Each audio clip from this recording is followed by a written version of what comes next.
My name is Ayesha Kirk.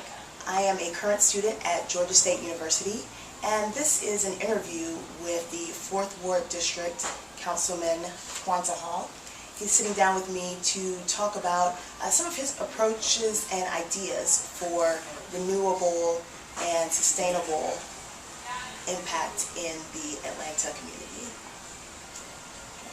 And thank you so much, Councilman Hall, for joining me this afternoon. It's a truly honor to sit down with you and discuss some of the potential that we have here in the 4th Ward District, as well as across Greater Atlanta, to impact some of these issues that are coming up with sustainability. It's good to be here. Yeah, thank you so much. So I want to congratulate you, first of all, for winning the Inspirational Award this time last year, the 10th Annual Parks and Green Space Conference. And with that, we can see that obviously you have a lot of vision and personal connection with sustainable impact here in Atlanta. So what are some of your ideas for the future here in Atlanta dealing with sustainable issues? Well, as a council member for the Harvard City Council District 2, there are about 13, 14 neighborhoods in the district, and they're all very diverse, but they are really what we call the heart of Atlanta. They are that lifeblood that the entire world comes to see. There are about 13, 14 neighborhoods in the district, and they're all very diverse, but they are really what we call the heart of Atlanta. They are that lifeblood that the entire world comes to see. So I want to congratulate you, first of all, for winning the Inspirational Award this time last year, the 10th Annual Parks and Green Space Conference. And with that, we can see that obviously you have a lot of vision and personal connection with sustainable impact here in Atlanta. So what are some of your ideas for the future here in Atlanta dealing with sustainable issues? Well, as a council member for the Harvard City Council District 2, there are about 13, 14 neighborhoods in the district, and they're all very diverse, but they are really what we call the heart of Atlanta. They are that lifeblood that the entire world comes to see. It includes the hotel district, the central business district, many of our tourist attractions, and some very, very vibrant neighborhoods. Most of them are very far along in terms of their redevelopment, but a few still need quite a bit of energy. One of those is the 404 community. The other would be a portion of Castleberry Hill, and maybe the central Atlanta neighborhood, and further out to the Home Park / downtown edge. So these are areas that we're still trying to work on, but generally the neighborhoods that are within Council District 2 are very dynamic. And as a council member who kind of has always grown up tied to the land in some shape, form, or fashion, my father's family was from Montgomery, Alabama, so they kind of had an agricultural background, and my mother's family, although they lived in Chicago, their roots were in the South as well. So I always grew up planting trees and being in nature, being out in the woods, going fishing, and just kind of had a natural connection throughout my life, or early parts of my life, to the land. So when we think about urban centers in America, and in particular here in Atlanta, we tend not to have that direct connect. And the more that I think we can especially allow young people to be connected to the land, either through gardens, through parks and green space.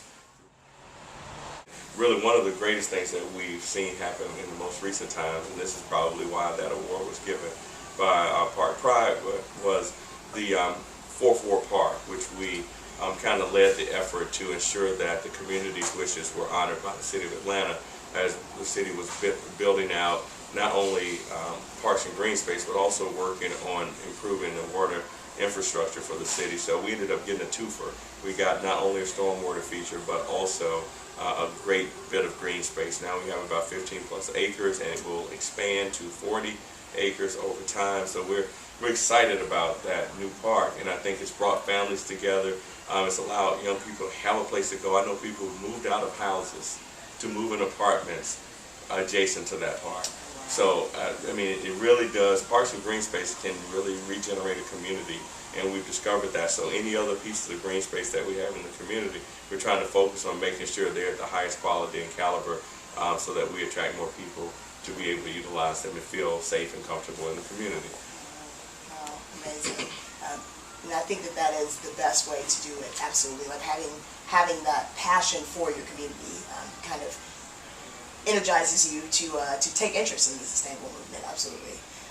Speaking speaking of the district, how do you think, this is the historic district, how do you think that Dr. Martin Luther King Jr.'s ideologies would tie in with this new wave of protecting the environment, having that thought in mind before we start, the planning for future projects? Well, I think they tie in directly. I mean, Dr. King said, injustice anywhere is a threat to justice everywhere. And there's definitely a very strong movement about environmental justice out there and ensuring that all people, regardless of their geography, their income, their educational background, or their race, that they have a community that is safe and clean of all kinds of environmental contaminants, whether it be in the air, in the water, in the ground, and also that they have the opportunity to enjoy nature to its fullest. And so I think Dr. King spoke about justice across the board, but if you wanted to apply it specifically, it would be in the environmental justice arena, offering to help us with financial literacy for young people. So just everything that will make a 360-degree impact on the lives of every individual that lives within that community, but especially the 650 young people. So we're asking, in particular, we just had a recent conversation and presentation to the TEDx Atlanta community, and we still have to this day. So, I mean, it is a very, very important thing. We have a sustainably conscious community, I think, in general. Some of the old and long-standing landowners may not be as to the table as they need to be, but in general, the broader community here within the heart of Atlanta tends to get why the land is important, why the air quality is important, why water and food security matters as well. And speaking of food security, we've also embarked upon a very, very ambitious effort to build the largest urban garden in the city. We have 4 acres now at the Truly Living Well farm here right on the former Wheat Street Garden site that's led by Rashid Nuri. He's a great partner with the city and with the community, the Wheat Street Charitable Foundation, as well as the Arthur M. Blank Family Foundation and Atlanta Falcons Environmental Protection Agency have all partnered up with us to make this garden truly a real thing for our community. We're in our 2nd year. The bounty has been phenomenal in terms of the types of fruits and vegetables that are being produced, the types of skills and training that individuals are getting who may not have otherwise had the opportunity. The young people who have internships, who are in college or high school, as well as the young people get to come for summer camp. So we've kind of made it a 360-degree opportunity for those who want to be involved with the food movement and be able to provide food to communities, because oftentimes the convenience stores in urban core communities do not offer quality produce.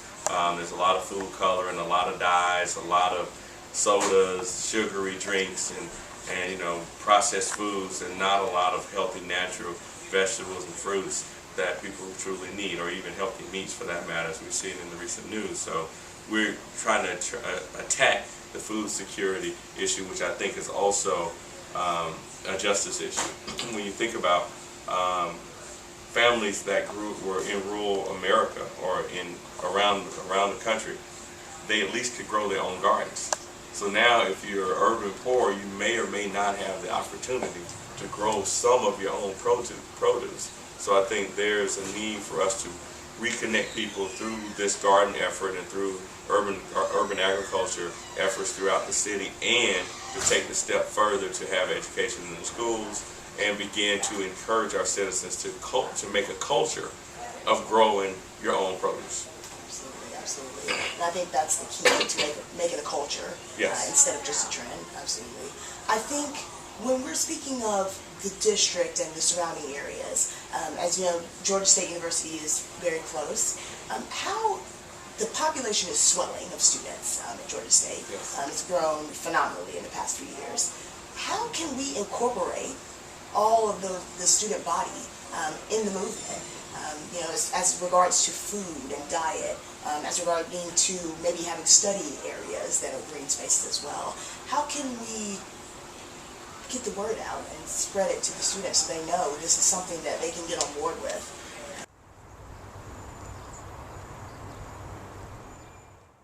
Great question. Well, we've got kind of first the built environment and how the built environment integrates with built environment from the educational standpoint and the expansion that Georgia State has going on, as well as the plans for revitalization that the community has for the historic district. And they abut immediately to each other. So what we've got to do is work even more diligently to ensure that they're integrated properly so that we preserve history, but we also provide a place for students, and we provide a place for the whole community to come together and intersect and to experience not only the richness of this great legacy and history that we have here, but also the newness, the freshness of forward-looking new and next generations coming. So that's one thing. So bringing the built environment together, but then also what we do in the District 2 office is we have a very strong partnership with the volunteer efforts at Georgia State.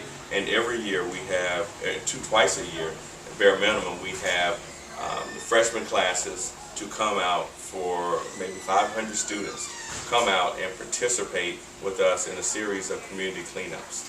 So that has been something that we have done in such a way that we allow the students to get off of campus, to see the rest of the neighborhood around their campus, try out restaurants in the process because we bring food and we integrate that into the experience. So it's called Freshman Plunge, and we partner with Freshman Plunge to ensure that students kind of know I'm their council member and get the benefit from knowing that there's a community that will support them and vice versa, that they can support and be a part of. We're all one big family, and we have to work together. So that's been our particular effort, but we are welcome and are open to even more ideas to bring students into the fold and get them connected with senior citizens. They can do an adopt a senior, adopt a family, and so in the reverse, the students get a family home away from home if we could figure it out. So there's a lot of things that we'd love to do in that direction, and if you and others would like to participate, I think it could be great. Or adopt a senior and plant a garden for them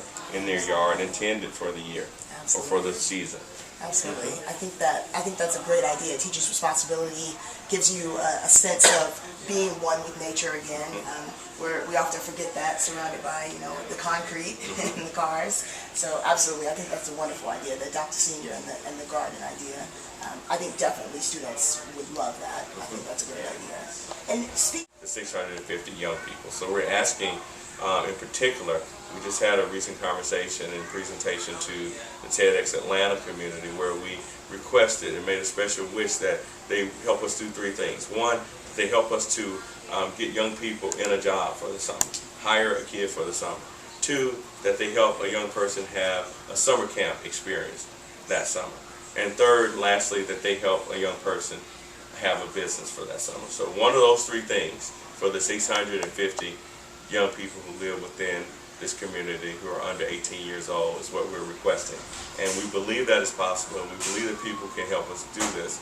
But if we don't spread the word, we won't get there. So we also need your help to let this video go viral and that you spread it to young people at Georgia State and everywhere else in your Twitter and Facebook networks. Absolutely. I definitely will get on board with that full speed. I think involving the youth is fundamental, I think, in changing the dynamic when it comes to the community at large, when it comes to the environmental issues, when it comes to just promoting that knowledge of sustainability, which a lot of the youth, they may have never come across that information before. So I think it's very important. The things that you're doing within the community, us as the youth and as the students of the colleges, the surrounding colleges, that we can get on board with it. I think that's everything. I think that is the future of the sustainable movement here in the 4th Ward and also at large in Atlanta. And then looking up, do you think final thoughts for looking at a legacy, for what you hope to leave behind as your footprint, so to speak, your green footprint? Looking back in a couple sentences, what would you say you would like for people to think of the 4th Ward as becoming during your time? Well, from the big idea perspective, I would see, in terms of a legacy, I would see a completed Martin Luther King Historic District in terms of a place, that specific portion of the old 4th Ward, truly being finished in terms of the historic preservation. There are only a few vacant lots, a few buildings that need attention. So that would be done, and then we can focus on energy efficiency of those buildings. Okay, so that would be an energy efficient model applied to the houses that are around Dr. King's birth home and the King Center and the National Site. the streetcar would be in place, and all of the buildings along Auburn Avenue and Edgewood will be vibrant and alive. There'll be great restaurants and shops, a range of prices that one could go and enjoy food and books and culture and literature and movies and film, and just all integrated. You know, kind of the best of that we have to offer integrated there in that corridor. And then along Boulevard, I would really love to see a mixed income community, not just a pocket of poverty, but a much denser community. Instead of 2,500 people living there, more like 7,500 to 10,000 people who would be living not all at below the poverty level, and those who are living right on that edge would be given an opportunity for the employment, for entrepreneurship opportunities, for educational enrichment, lifelong learning, skills that are tangible like videography and or iPhone app development or video game design or testing, skills that really apply to this new economy for the creative economy. And then I would also love to see the 4th Ward become some type of trading zone with international reach, with global partners in other countries and other parts of the world, where businesses here feel like it's just one email away from them selling their goods in another country and vice versa. I'd love to see that type of local to global, global to local type of relationship happen. And then lastly, just from a very, very simple and minute perspective, it would be to see a truly built out edible landscape that would rival the botanical gardens, would rival the gardens of Babylon throughout the community. Just fruit trees and nut trees and vegetables grown throughout the neighborhood, just in a rich and vast way that would really make people say, wow, they're growing all of that. I mean, we have the potential to grow it here, but we just don't. So I would love to see that happen and kind of start off as kind of a organic thing where neighbors just begin to plant fruit trees, but then we get a very organized effort and we start building out all of our infrastructure and our streetscapes around an edible landscape. You can walk down the street, pick up fruit trees. We might have so many fruit trees that we're tired of apples and tired of pears, but we're able to share them with families in need, and you never go hungry in the neighborhood. I think that is the vision that I see and the legacy I'd like to leave for the community. That is amazing. I can see that vision. I think that is amazing, and I think an attainable goal. Absolutely, that's a great vision. I think we have a lot of potential. I think it's just about motivating ourselves to achieve those dreams. I definitely think an edible landscape is possible. I definitely think involving all the youth.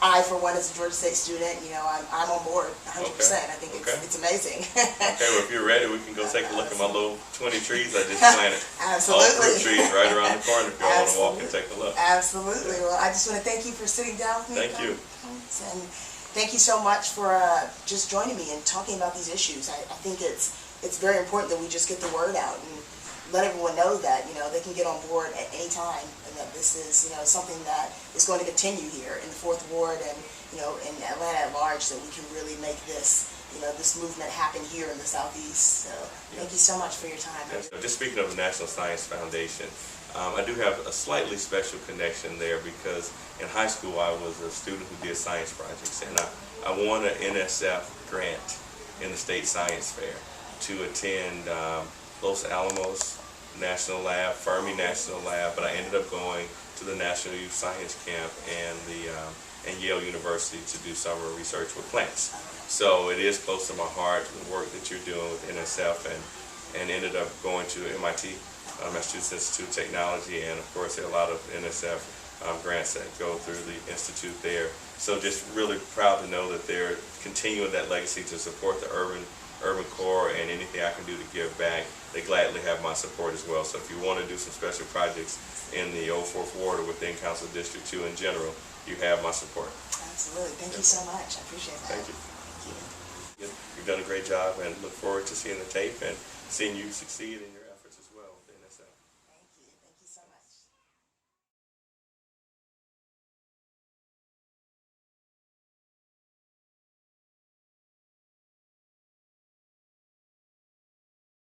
We'll re-up the beds. They're just kind of like, this is just a quick fix. I was out of town, so I just want to get something down, but we'll get them nice and neat and get the grass down. kind of take some of that in, but also, and you can tell me if you have ideas or suggestions, but these are growing. These are growing. I can see, they're already growing. Flowers. I can see We got pears coming out already. I'm looking forward to my fruit cocktail. Right? I know you're ready for that. But then I think then we just need to do stuff like make sure they have great natural organic, fertilizer. Oh, yes. It's about the strength of the plant. If the plant has strength, then it's fortified. It's just like your body. You're immune to stuff if you have it. Absolutely. But if you know of any things I need to do, yeah, because I know of a your lot of dad compost. yeah. So I could or definitely things that for just spray protect it from insects and stuff. I know. I'll definitely ask Maybe him because he something has like a lot. vinegar and water might keep He them used off. to do a lot. He used to do cayenne pepper and water. Yeah. Was for one plant. I'll have to ask him. Yeah, 'cause he find had out. a lot. That's your new task. Yeah, I would definitely do that because he had a lot. Because he was very. We had pear trees. We had pear, apple, fig, and it was all organic. What's your favorite fruit? Ooh, probably that's hard. Grapes. Grapes? Did y'all have grapes or muscadine? We didn't. Okay. We didn't. We had muscadines, but those are really Funny. finicky. Yeah. You have to really watch them, and we could never. They never really grew right. Like it was like they were always kind of not always there. there. Yeah, they weren't.